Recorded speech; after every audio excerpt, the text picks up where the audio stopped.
Robo Aleste is a sequel of sorts to the Genesis classic M.U.S.H.A. and was released on the Sega CD in 1993. It might also be the final game developers compile released in the long-running Aleste series.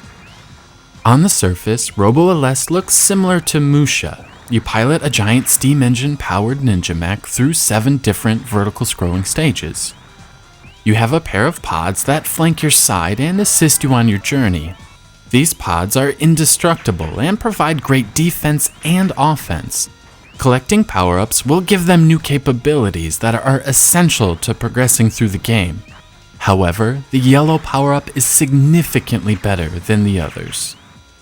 The yellow power-up turns the pods into a spinning shield that deflects bullets, but more importantly, they home in on enemies. This lets you focus on dodging while they do all the dirty work. I felt great disappointment whenever I accidentally grabbed a different power-up. Collecting the same colored power-up will level up your pod up to a maximum of 2. The pods work entirely different than they do in M.U.S.H.A. In M.U.S.H.A, you could command your pods to take one of 6 different formations, which added a lot of depth and strategy to that game. All of that is completely lost here. Certain enemies will drop pellets that you can collect. These will upgrade your main laser weapon, making your lasers wider and more powerful. It gets a bit chaotic trying to collect these, but it's important in the later levels.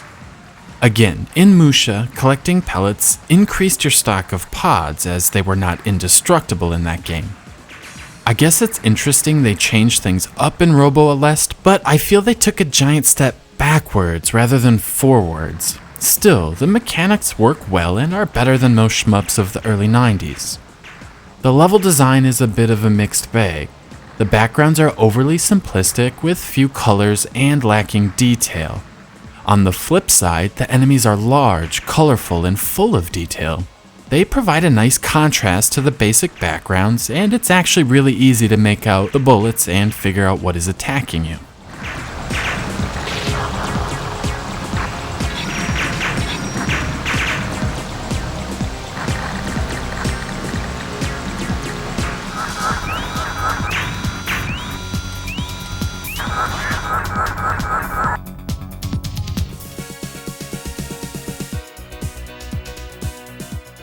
One of the high points in M.U.S.H.A for most people was the music. The quality was great and the compositions had a lot of energy.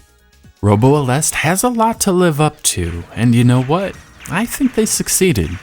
Being a Sega CD title, the quality is excellent. The energy is high and the composers built upon what was created in the previous title. I think most folks will still prefer M.U.S.H.A, but this is still really good music. The sound effects consist mostly of explosion sounds. Depending on the size of the enemy, the explosion will range from a small sound to a grand sound. It makes destroying enemies a satisfying experience. I also appreciate how the developers did use the additional hardware provided in the Sega CD.